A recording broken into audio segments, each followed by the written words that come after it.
Our today's topic is preparation, property and uses of alum. So இந்த alum என்னன்னு first பார்த்தோம்னா it's a double salt of potassium aluminum sulfate. அதாவது potassium sulfate இருக்கு aluminum sulfate இருக்கு.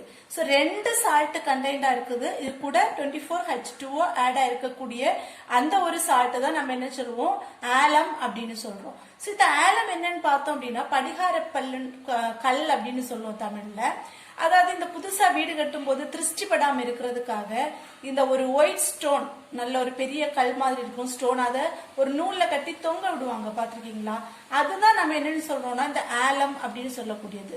இதோட இன்னொரு use என்னன்னு பாத்தீங்கன்னா இந்த ஷேவ் எல்லாம் பண்ணும்போது லைட்டா எங்கேயாவது பிளேட் பட்டுனா ப்ளீடிங் வரும்ல சோ அந்த இடத்துல அந்த ஆலம் ஸ்டோன் அதாவது ஒரு ஸ்டிக் மாதிரி வச்சிருப்பாங்க ஆலம் ஸ்டிக் அப்படின்னு சொல்லுவாங்க அந்த ஸ்டிக் வச்சு ரப் பண்ணோம் அப்படின்னா இமீடியட்டா அந்த ப்ளீடிங் ஆகுறது அரெஸ்ட் ஆகும். சோ அதுக்கு அந்த ப்ளீடிங் அரெஸ்ட் பண்றதுக்குள்ள ஒரு முக்கியமான ஒரு மெடிசின் மாதிரியும் இந்த ஆலம் நமக்கு யூஸ் ஆகுது. சோ இந்த ஆலம் இப்ப நம்ம இது பொட்டாஷ் ஆலம் அப்படின்னு சொல்றோம் இல்லையா K2 பொட்டாசியம் இருக்கிறதுனால இது பொட்டாஷ் ஆலம். சோ இதே மாதிரி இன்னும் டிஃப்ரெண்ட் டைப்ஸ் ஆஃப் ஆலம் இருக்கு. என்னன்னு பார்த்தோம் அப்படின்னா இந்த பொட்டாசியத்துக்கு பதிலா நம்ம சோடியம் போட்டோம் Na2SO4 அதே மாதிரி இங்க இருக்கக்கூடிய ரிமைனிங் பார்ட் எல்லாமே SO4 த்ரைஸ். இந்த த்ரைஸ் எதுக்கு போடுறோம் அப்படின்னா அலுமினியத்தோட வேலன்சி 3 சல்பேட்டோட வேலன்சி 2 அதனாலதான் இந்த மாத்தி இப்படி போட்டிருக்கோம். So aluminium sulphate and 24H2O வந்தது அப்படின்னா இத சோடியம் ஆலம் அப்படின்னு சொல்றோம் சோடியம் ஆலம். அதே மாதிரி இன்னும் அமோனியம் ஆலம் இருக்கு அதாவது NH4 twice SO4 அதே மாதிரி Al2SO4 இந்த பார்ட் இப்படியே இருந்தது அப்படின்னா நம்ம அதை அமோனியம் ஆலம்னு சொல்றோம். அதே மாதிரி குரோம் ஆலம் ஒன்று இருக்கு அதுக்கு நம்ம என்ன பண்றோம் அப்படின்னா அலுமினியத்தை மட்டும் மாத்திட்டு குரோமியம் போட்டுக்கிறோம் K2SO4 Cr2SO4 thrice 24H2O. So இங்க குரோமியம் இங்க வந்திருக்கிறதுனால இந்த ஆலம் நம்ம குரோம் ஆலம் அப்படின்னு சொல்றோம். சோ நெக்ஸ்ட் இந்த ஆலம் நம்ம ஆலம் ஸ்டோன் இல்லைன்னா ஆலுனைட் அதாவது இந்த ஆலத்தை ப்ரிப்பேர் பண்றதுக்குள்ள எடுக்கக்கூடிய ஒரு முக்கியமான ஓர் தான் ஆலம் ஸ்டோன் இல்லைன்னா ஆலுனைட் அப்படின்னு சொல்றோம். அதுல இருந்து இந்த ஆலம் எப்படி ப்ரிப்பேர் பண்றதுன்னு பார்க்கலாம். ஸோ நெக்ஸ்ட் இந்த ப்ரிப்பரேஷன் நம்ம ஒரு 5 ஸ்டெப்ஸா பார்த்துடலாம். இப்போ உங்களுக்கு ஈஸியா ஞாபகம் வச்சுக்கல முடியும். இப்போ ஃபர்ஸ்ட் ஸ்டெப் என்னன்னு பாத்தீங்கன்னா alum stone is treated with sulphuric acid. இப்போ ஆலம் ஸ்டோன் தான் நம்ம ஆலம் ப்ரிப்பேர் பண்றதுக்கு எடுக்கக்கூடிய ஒரு சீஃப் ஓர் அப்படின்னு சொன்னேன். இந்த ஆலம் ஸ்டோனோட ஃபார்முலா என்னன்னு பாத்தீங்கன்னா K2SO4 Al2SO4 thrice 4Al thrice இது என்னது ஆலம் ஸ்டோன். இது அலுனைட்னு சொல்லலாம் ஆலம் ஸ்டோன் சொல்லலாம். சோ ஃபர்ஸ்ட் ஸ்டெப்ல என்ன பண்றோம்னா இந்த ஆலம் ஸ்டோன் எடுத்து சல்ஃபியூரிக் ஆசிட் கூட ட்ரீட் பண்றோம். ட்ரீட் பண்ணும்போது நெக்ஸ்ட் ஸ்டெப் ஞாபகம் வச்சுக்கோங்க என்ன நடக்கும் அப்படின்னா the part of aluminum hydroxide is converted into aluminum sulfate. இதுல ஒரு அலுமினியம் ஹைட்ராக்சைடு பார்ட் இருக்குல்ல இந்த அலுமினியம் ஹைட்ராக்சைடு பார்ட் என்னதான் கன்வெர்ட் ஆகும் அப்படின்னா aluminium sulphate because we are treating with sulfuric acid. So அந்த அலுமினியமும் இந்த சல்பேட்டும் கம்பைன் ஆகும் போது இந்த அலுமினியம் சல்பேட்டா இருக்கும். இதுல இருக்கக்கூடிய ஹைட்ரஜனும் OHும் கம்பைன் ஆகி நமக்கு வாட்டரா ரிமூவ் ஆகுது. சோ இதுதான் செகண்ட் ஸ்டெப் ஞாபகம் வச்சுக்கோங்க. நெக்ஸ்ட் என்ன பண்றோம் அப்படின்னா இப்ப அலுமினியம் சல்பேட் ஆல்ரெடி நமக்கு ஆலம் ஸ்டோன்ல இருக்கு. இப்ப நமக்கு அலுமினியம் ஹைட்ராக்சைடு பார்ட்டும் அலுமினியம் சல்பேட்டா கன்வெர்ட் ஆயிருக்கும் போது the amount of aluminum sulfate அங்க என்ன ஆகுது ரொம்ப அதிகம் ஆகுது இல்லையா. சோ அதை பேலன்ஸ் பண்றதுக்காக நம்ம என்ன பண்றோம்னா calculated quantity of potassium sulfate is added into it. இதுல கொஞ்சம் கால்குலேட்டட் அமௌண்ட் என்ன எடுக்கிறோம் பொட்டாசியம் சல்பேட் நம்ம இந்த ரியாக்ஷன்ல இன்னும் கொஞ்சம் அதிகமா ஆட் பண்றோம். சோ ஆட் பண்ணும்போது this solution is crystallized to generate potash alam. So இந்த சொல்யூஷனை நம்ம நல்லா ஹீட் பண்ணி நல்லா கூல் பண்ண வைக்கும் போது அதுல இருந்து நமக்கு கிடைக்கக்கூடிய அந்த கிறிஸ்டல் தான் என்னவா இருக்கும் பொட்டாஷ் ஆலமா இருக்கும். Next it is purified by recrystallization. இப்போ இதுல ஏதாவது இம்பியூரிட்டிஸ் இருக்கு அப்படின்னா திரும்ப இதை நல்லா ஹீட் பண்ணி கூல் பண்ணி வைக்கும் போது நமக்கு இதுல இருக்கக்கூடிய இம்பியூரிட்டிஸ் எல்லாம் ரிமூவ் ஆகி நமக்கு பியூரான பொட்டாஷ் ஆலம் இதுல இருந்து கிடைக்கும். ஸோ இதுதான் இவ்வளவுதான் ஸ்டெப்ஸ் இதோட important steps. So the 5 steps நல்லா ஞாபகம் வச்சுக்கோங்க. ஃபர்ஸ்ட் என்ன பண்றோம், ஆலம் ஸ்டோன் எடுத்து சல்ஃபியூரிக் ஆசிட் ட்ரீட் பண்றோம். அப்போ part of aluminum hydroxide is converted into aluminum sulfate. Then the calculated amount of potassium sulfate is added into it. அப்ப என்ன ஆகுது, solution recrystallize பண்ணும்போது it produces potash alum. Then it is purified by recrystallization. So இத நம்ம equationல இப்ப பார்க்க போறோம். Next equation la paathalam. Ipo alum stone oda equation எழுதி இருக்கேன் பாருங்க. formula K2SO4 Al2SO4 thrice 4AlOH thrice. Next என்ன first step என்ன பார்த்தோம், when alum stone is treated with sulfuric acid. So first part over. Second step என்ன படிச்சோம், aluminium hydroxide part is converted into aluminium sulfate. So அத நான் சொன்னேன்ல, எப்படி இதுல இருக்கக்கூடிய ஹைட்ரஜனும் இதுல இருக்கக்கூடிய OH கம்பைன் ஆகி H2O ரிமூவ் ஆகுது. சோ இந்த OH இருக்கக்கூடிய பிளேஸ்ல யாரு வரா, சல்ஃபேட் வரும். சோ நமக்கு என்ன கிடைக்கும், இந்த பார்ட் அப்படியே தான் இருக்கு பாருங்க. K2SO4 Al2 SO4 sorry. இப்போ இதுல என்ன ஆகும் அப்படின்னா, நான் என்ன சொன்னேன், இங்க அலுமினியம் சல்ஃபேட் இருக்கு. இந்த அலுமினியம் ஹைட்ராக்சைடு பார்ட்டும் என்னதான் கன்வெர்ட் ஆகுது, அலுமினியம் சல்ஃபேட். சோ நம்ம 2 தடவை அலுமினியம் சல்ஃபேட்னு எழுத தேவையில்லை. ஒரு தடவை நம்ம என்ன போட்டுடலாம், அலுமினியம் சல்ஃபேட் அப்படின்னு போட்டுடலாம். பிளஸ் அடுத்து என்ன சொன்னோம், OH ஹைட்ரஜனும் கம்பைன் ஆகும்போது ரிமூவல் ஆஃப் வாட்டர். இதானது இதோட ப்ரிப்பரேஷன். ஸோ நவ் இக்குவேஷனை பேலன்ஸ் பண்ணலாம். இப்போ பேலன்ஸ் பண்றது பாருங்க, இங்க K2 கரெக்டா இருக்கு. நெக்ஸ்ட் இப்ப பாருங்க, அலுமினியம் Al2 இங்க 4Al சரியா. அப்ப எவ்வளவு ஆச்சு, 6Al ஆச்சுல்ல. இந்த பக்கம் வந்து பாத்தீங்கன்னா இங்க Al ஒரு பிளஸ் போடணும் சரியா. K2SO4 plus Al2SO4. So இங்க அலுமினியம் 6 இருக்கு. So இங்க என்ன எடுத்திருக்கோம், இங்க 3 தான், சாரி இங்க 2 தான் இருக்கு இல்லையா. அந்த 2வை 6 மாத்தணும் அப்படின்னா ஒரு 3 ஆல மல்டிப்ளை பண்ணணும். அப்போ 6 அலுமினியம் ஆயிடுச்சு. ஸோ நெக்ஸ்ட் சல்ஃபேட் டோட்டலா எடுத்துடலாமா, ஏன்னா இங்க சல்ஃபேட் இங்க எங்கேயும் டீகம்போஸ் ஆகல, அப்படியே எங்கேயும் சல்ஃபேட்டா தான் இருக்கு, இங்கேயும் சல்ஃபேட்டா தான் இருக்கு. ஸோ டோட்டலா பார்த்தோம்னா நமக்கு கொஞ்சம் கூட ஈஸியா இருக்கும் பாருங்க. ஸோ சல்ஃபேட் இங்க 1 இருக்கு, இங்க சல்ஃபேட் 3 இருக்கு. ஸோ டோட்டல் 4, இங்க 1 இருக்கு. ஸோ 5 சல்ஃபேட் இருக்கு. இங்க எவ்வளவு சல்ஃபேட் இருக்குன்னு பாருங்க, 3 into 3 9, 9 plus 1 10 சல்ஃபேட் இருக்கு இல்லையா. அப்போ இந்த சல்ஃபேட்டை பேலன்ஸ் பண்றதுக்காக இதுல ஒரு 6 போட்டோம்னா, இப்ப இதுல 6 இதுல 3 9 இதுல 1 10 சல்ஃபேட் ஆயிடுச்சு. அப்ப சல்ஃபேட் என்ன ஆயிடுச்சு, பேலன்ஸ் ஆயிடுச்சு. சோ இந்த ஈக்குவேஷன் இப்போ பாத்துக்கோங்க எல்லாமே. ஏதாவது ஹைட்ரஜன் மட்டும் செக் பண்ணலாம். ஹைட்ரஜன் என்னன்னா, இங்க ஹைட்ரஜன் கிடையாது. இங்க எவ்வளவு ஹைட்ரஜன், 4 into 3 12 ஹைட்ரஜன் இருக்கு. இங்க 6 into 2 12 ஹைட்ரஜன் இருக்கு. சோ டோட்டல் எவ்வளவு, 24 ஹைட்ரஜன் இருக்கு. சோ இத 24 மாத்தணும் அப்படின்னா, இங்க வேற ஹைட்ரஜன் இல்ல, இங்க தான் இருக்கு. சோ இத 24 மாத்தணும் அப்படின்னா நம்ம இங்க ஒரு 12 H2O போட்டோம்னா ஈக்குவேஷன் பேலன்ஸ் ஆயிடும். சோ இந்த ஈக்குவேஷன் செக் பண்ணுங்க, இது ஈக்குவேஷன் பேலன்ஸ்டா இருக்கும்.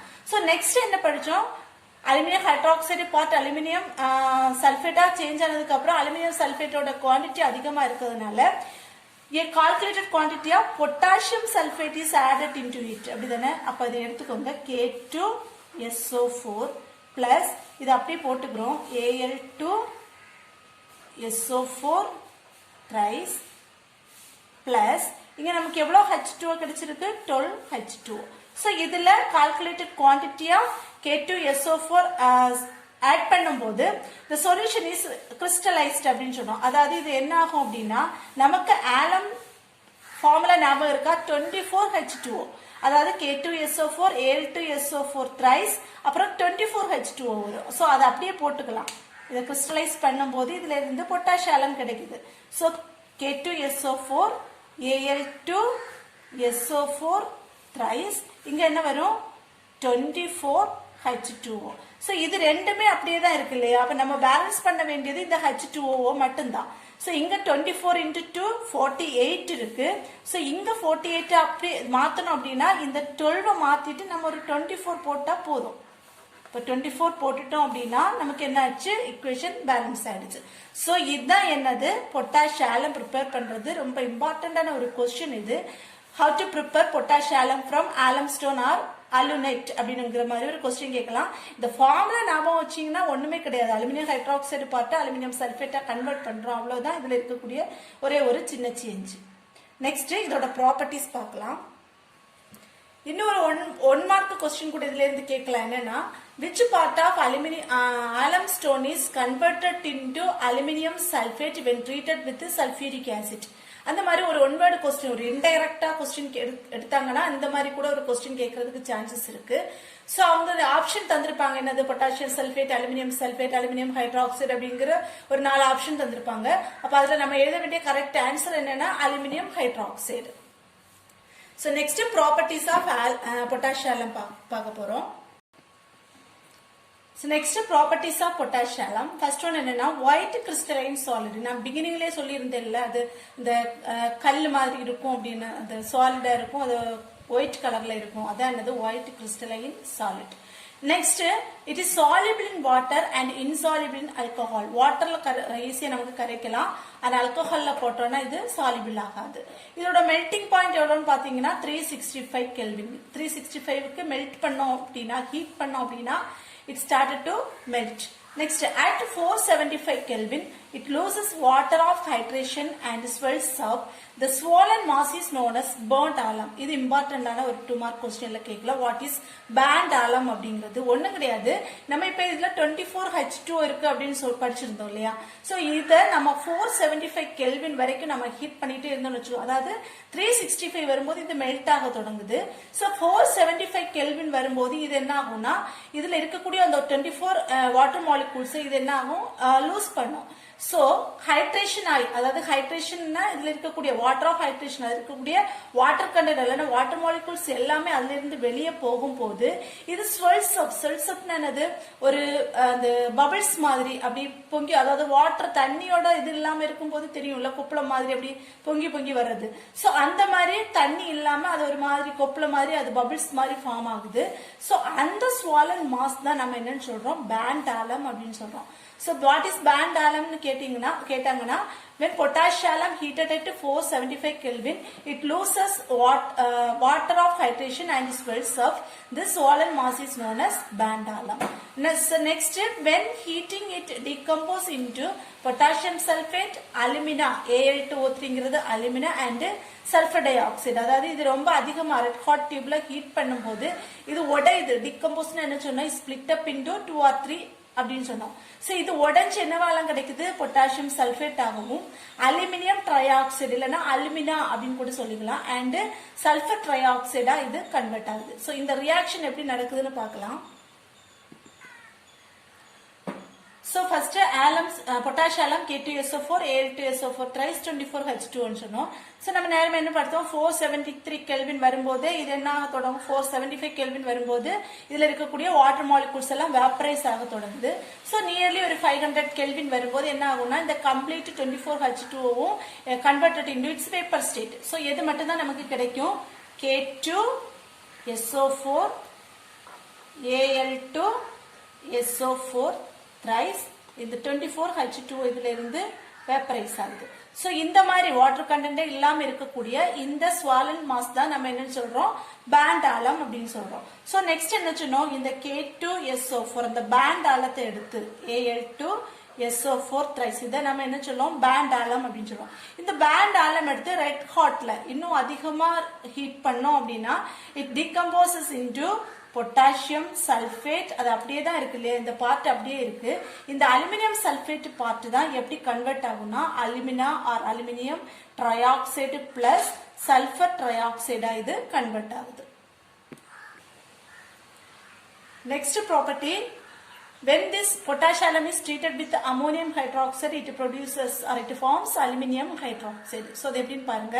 So first potassium எடுத்திருக்கோம், K2SO4 Al2SO4 thrice 24H2O. இந்த ஃபார்முலா நல்லா ஞாபகம் வச்சுக்கோங்க. இது கூட நம்ம என்ன எடுத்துக்கிறோம்னா அமோனியம் ஹைட்ராக்சைடு எடுக்கிறோம். சோ அமோனியம் ஹைட்ராக்சைடு எடுக்கும்போது நமக்கு என்னது, அலுமினியம் சல்பேட் பார்ட் எப்படி ஆகுது, அலுமினியம் ஹைட்ராக்சைடா மாறுது. இது எப்படின்னு பாத்துக்கோங்க, ஈஸியா ஞாபகம் வச்சுக்க சொல்றேன். அலுமினியம் பிளஸ்ஸா இருக்கும், சல்பேட் மைனஸா இருக்கும். இந்த H2O எப்படி ஸ்பிளிட் ஆகும், H பிளஸ் அண்ட் OH மைனஸா ஸ்பிளிட் ஆகும். அதே மாதிரி இந்த அமோனியம் பிளஸ்ஸா இருக்கும், OH மைனஸா இருக்கும். சோ இந்த Al பிளஸ், அதாவது இங்க இருக்கக்கூடிய அமோனியம் NH4ம் இந்த K2SO4ல எந்த சேஞ்சும் இல்ல. சோ ஃபர்ஸ்ட் இந்த K2SO4 அப்படியே எழுதிடலாம். பிளஸ் நெக்ஸ்ட் என்னன்னா இதுல ஒரு பாசிட்டிவ் இல்லையா, இது நெகட்டிவ். இங்க NH4 இருக்கு, இந்த சல்பேட் நெகட்டிவா இருக்கு. சோ இந்த பாசிட்டிவ் நெகட்டிவ் கம்பைன் ஆகும்போது நமக்கு என்ன கிடைக்கும், NH4 thrice SO4 sulphate, ammonium sulphate plus அதுக்கப்புறம் என்ன இருக்கு பாருங்க, Al இங்க பிளஸ்ஸா இருக்கு. இங்க பார்த்தோம்னா இந்த H2O எப்படி ஸ்பிளிட் ஆகுது, H பிளஸ் OH மைனஸ். இந்த OH மைனஸும் Al பிளஸும் கம்பைன் ஆகும்போது நமக்கு இதுல இருந்துதான் அலுமினியம் ஹைட்ராக்சைடு கிடைக்குது. பேலன்ஸ் இருக்கக்கூடியது என்னது, இங்க ஒரு H பிளஸ் அயான்ஸ் இருக்கு, இங்க ஒரு OH மைனஸ் அயான்ஸ் இருக்கு. சோ ரெண்டும் கம்பைன் ஆச்சுன்னா நமக்கு என்ன கிடைக்கும், H2O கிடைக்கும். சோ இதுதான் இதோட reaction. When potash alum treated with ammonium hydroxide, it produces aluminium hydroxide. இந்த equation எழுதி பேலன்ஸ் பண்ணுங்க. இப்போ பேலன்ஸ் பண்ணும்போது இங்க ஒரு 6 அமோனியம் ஹைட்ராக்சைடு வரும், இந்த பக்கத்துல ஒரு 3 அமோனியம் சல்பேட், இந்த பக்கம் ஒரு 24 H2O, இங்க ஒரு 2 Al. equation எழுதி பேலன்ஸ் பண்ணி கரெக்டா இருக்கான்னு செக் பண்ணிக்கோங்க. The last one is uses of alum. So first one, purification of water. Water purify பண்றதுல இது யூஸ் ஆகுது. Next, waterproofing and textiles. Waterproofing என்னது, தண்ணி, அதாவது இந்த ரெயின் கோட் மாதிரி எல்லாம் பண்ணுவோம்ல, தண்ணி ஈரம் உள்ள ஏறாம இருக்கிறதுக்காக அந்த மாதிரி இருக்கக்கூடிய அந்த டெக்ஸ்டைல்ஸ், அந்த மாதிரி கிளாத்ஸ் எல்லாம் பண்றதுக்கு ஆலம் யூஸ் பண்றாங்க. நெக்ஸ்ட் டையிங், சாயம் செய்யறதுக்கு பேப்பர் இண்டஸ்ட்ரியில, அதே மாதிரி லெதர் இண்டஸ்ட்ரி, தோல் தொழிற்சாலைகள் எல்லாம் ஆலம் யூஸ் பண்றாங்க. Next septic agent to arrest bleeding. நான் நேரமே சொன்னேன்ல ஃபர்ஸ்ட்லயே, அந்த ப்ளீடிங் ஆகக்கூடியதை இம்மீடியட்டா அரெஸ்ட் பண்றதுக்குள்ள ஒரு பெரிய மெடிசினாகவும் இந்த ஆலம் யூஸ் பண்றாங்க. ஸோ இதுதான் preparation, property and uses of alum. ரொம்ப இம்பார்ட்டன்டான ஒரு கொஸ்டின் இது. ப்ரிப்ரேஷன் கேட்கலாம், இல்ல யூசஸ் கூட தனியா கேட்கலாம். ஸோ எல்லாரும் ஸ்கிப் பண்ணாம இந்த கொஸ்டின் நல்லா படிங்க. எல்லாருக்கும் நல்லா புரிஞ்சிருக்கும்னு நினைக்கிறேன். தேங்க்யூ.